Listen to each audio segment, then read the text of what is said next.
Hello everyone and welcome to my video on starting a reed blank in the Philadelphia style, or at least a pseudo Philadelphia style. I have already tied this reed.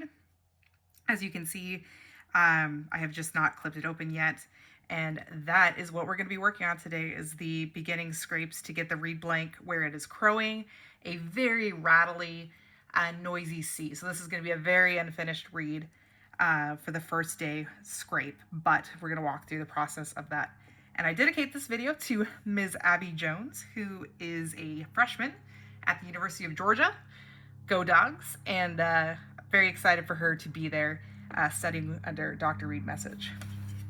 So first things first, I always measure. So this is going to be your best friend, the metal ruler. I like the metal ruler, more so than the plastic rulers because they're just a bit more accurate. Some people like to go up even, 10 millimeters and measure from there, just because sometimes this end may have been cut off a little bit. But for me, I start right at the end and I line it up, and I am always marking where I need to be. So I will actually turn the reed to the side. I find that's just easier for me to make my marks. So I make a mark at 65 and then a mark at 60. 65 is where the back of the tip will be, and then 60 is the back of the heart. So there is 5 millimeters here of space for the heart of the reed. So I'm going to go ahead and, just for obviously symmetry purposes, which you will hear me talk about a lot, mark these same markings on the other side, so that as you look at this, I go here and here. Now, the difference with the way that I scrape this Philadelphia scrape is I start right back at where I made the mark for the back of the tip. I don't start from the top and work my way back. I start right at the back just to really get the bark off. Now, for everybody, it's different because you have to learn how your knife pressure is. And the one thing that will kill you reed making is using a knife pressure that is too heavy, so too hard. So if you're pushing down and scraping through, you're going to leave very wide you're going to take off wide patches of cane. But if you do lighter scrapes, you're going to find that you have more control and you will take off less cane. So with these first scrapes, you do want to have a little bit of pressure, and I will go ahead, getting used to this. I'm going to get a different camera too that will help. It's a dock camera, courtesy of the suggestion of Linda Beth Binkley at Central Michigan University. She is fantastic. If you haven't checked out her reed videos, please do so. But I am going to start again with light ones. And as you can see, if I bring this up its littlest bit, you can see I haven't taken much cane off. It's very light, but what I do is still keep an angle. Now, for some people, they like a shallower angle, and some people like a steeper angle. For me, I like to start steep, and again, right at that point where we have marked the tip. Light pressure, scratching the cane off, and always going back, and in fact, I'm just a little bit ahead of the pencil mark that I made. So just keeping that all the way through and off to the cane, or off of the cane to the finger. But be careful there because you don't want to slice yourself. And I'm not really happy with that knife right now, so I'm going to go to my sharpest knife, which is this one currently. That's the other thing, is you absolutely 100% have to keep your knife sharp. If you don't, it's just, I feel like if you don't have a sharp knife, so much of the reed is affected by the cane fibers. And if you go in and you dig a big hole into the cane, you're affecting those fibers. You have essentially stopped a layer of vibration from occurring, and so you might have struggles with your reeds later on. So try and keep things very, very clean with a very sharp knife. And don't be afraid to resharpen the knife.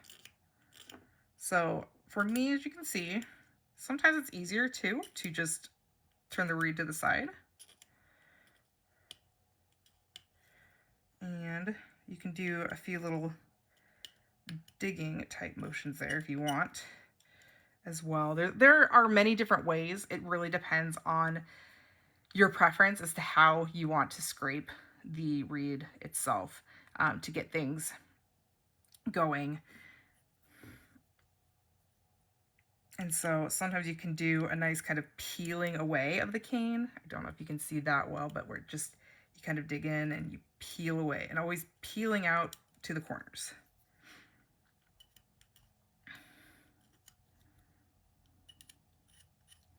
And I'm not afraid, even though it's still a blank at this stage, I am not above getting that tip back in water. Because if you think about it, if it's not wet, then it's going to want to catch, right? And the idea of our reeds is to eliminate catches. Sometimes we put them in there, especially with the Philadelphia style. You really have to have a lot of points of definition between the tip and the heart.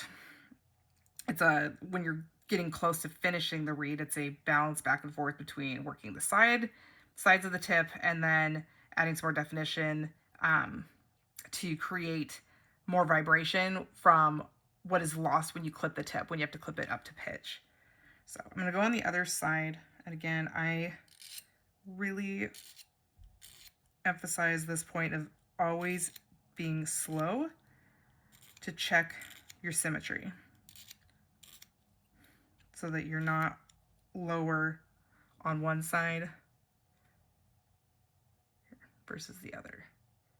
So you can see it's pretty symmetrical there. So go on and just keep scraping just to get this started. And again, finding my pencil point. You may find it helpful to take that pencil point and extend it across the entire length of the reed. So it's essentially drawing a whole line that goes across as you're first learning these basic scrapes for scraping on a blank.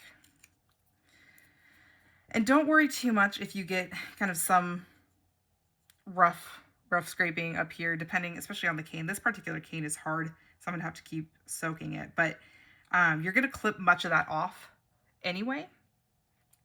However, the goal is to try and not turn this into a frizzy-haired, crazy reed.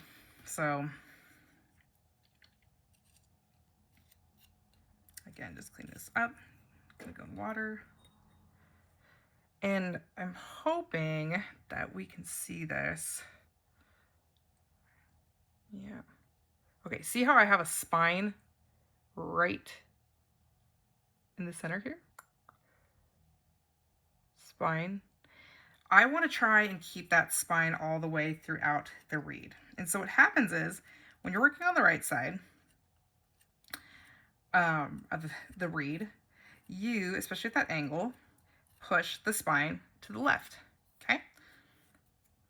But in order to get it back center, that's when you have to go and scrape on the left side, which puts it back where it needs to be. So you kind of keep pushing the spine around at this stage, and always trying to keep to, some people like to count the scrapes that they're doing with this tip scraping.